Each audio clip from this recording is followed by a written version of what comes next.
guys, Euroslam back with you know what it is, video a day, a recap from the playoffs. Two solid games on today, Western Conference. First up, the Jazz playing the Nuggets. It was game 5 tonight. Of course, Jazz had secured a 3-1 lead.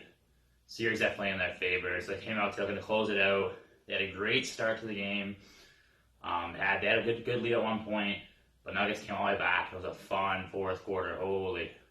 But start off the game, Jokic, huge first quarter. He had 21 points.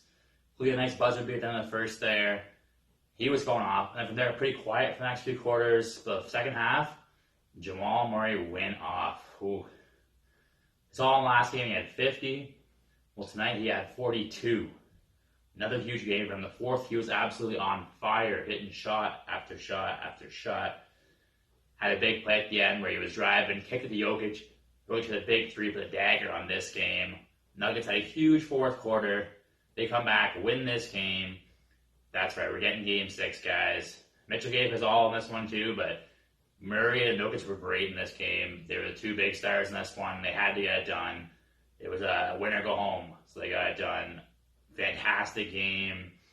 Can't wait for game 6. Nuggets are right back in with it now too. Yeah.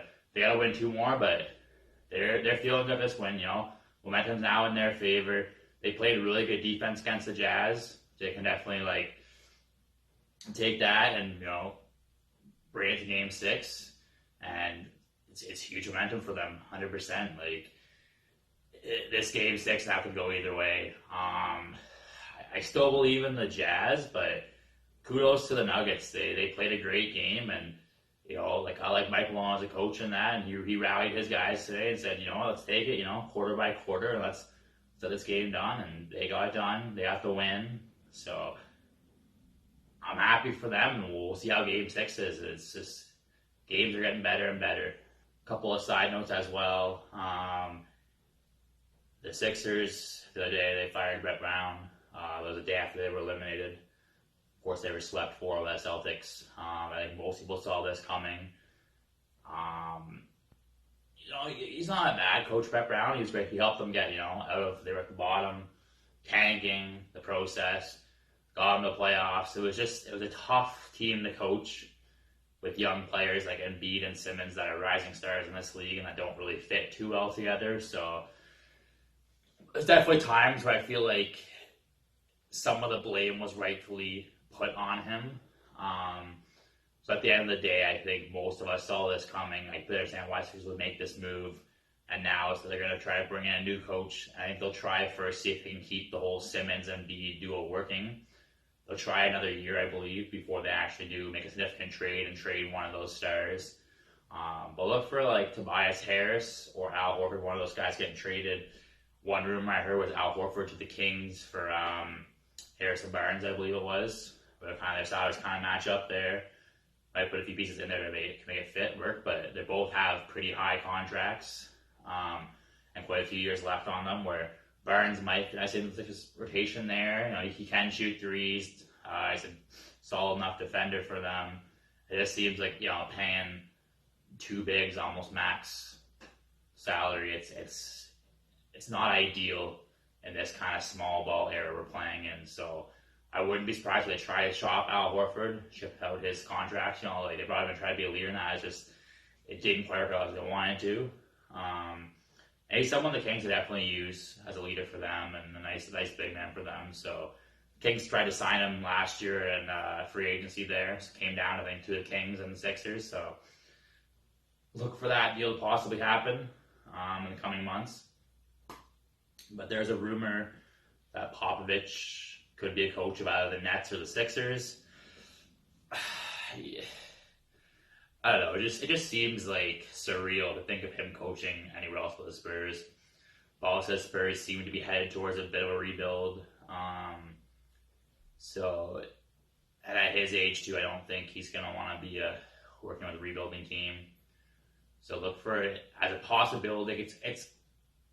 I think it's more he'll retire or maybe do one more year for the Spurs than for him to go somewhere else. But I think it is enticing for him too, coaching out of the Nets or the Sixers as well. 2 teams looking for a head coach. 2 going to be, playoff potential championship contending teams next year. Definitely Nets with healthy Kevin Durant and Kyrie will be right up there at top of the East. And the Sixers, all the potential in the world if they can get Embiid and Simmons going and staying healthy. And, maybe Popovich as a coach get them going, add a few pieces around that. So we'll see how that plays out. It's definitely very intriguing for sure. Popovich coaching somewhere else. Obviously a legendary coach in the NBA. He took the Spurs 22 straight years to the playoffs. So I think he coached there for 24 years. So definitely very, very solid resume he has. So we'll see what plays out with him. I'm sure he won't know for a few months, but the final game of the night, Clippers, Mavericks. Mavericks started out really well the first, 3-4 minutes, and then the Clippers got going. Kawhi Leonard in that big game, 32 points. Paul George, I called him out for constantly struggling in the playoffs. This series hasn't been too great.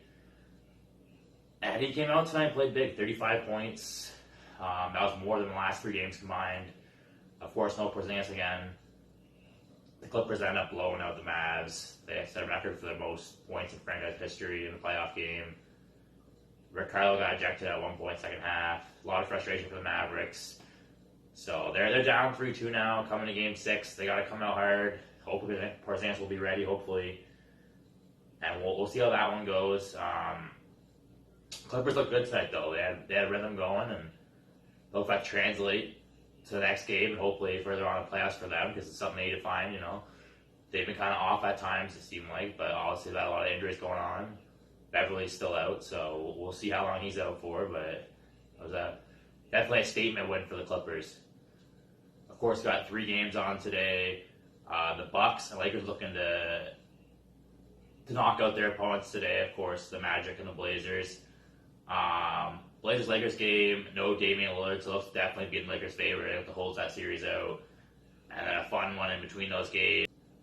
Thunder, Rockets, Game 5, series tied 2-2. This game's going to be huge. Huge game. Whoever wins it will have a 3-2 lead. Definitely momentum will swing their way. So both teams will come out, play hard. Can Harden have another big game? We'll see how that goes. Definitely a fun day of basketball today. And check back tomorrow, guys. You know what it is. A video a day during the playoffs. And playoffs are looking good so far. Like I said before, another fun day today, I think. Some good games on, especially that Thunder Rockets game, just because of the implications of it. Big game. We'll see. I think the Bucks Lakers will close it out. They're going to win their series. And Thursday, of course, we got the first game round 2, Celtics Raptors. It's going to be a good one there. Until then, guys, I'll see you tomorrow. Thanks so much for watching. Make sure you're subscribed, and I'll see you tomorrow, guys. Take care.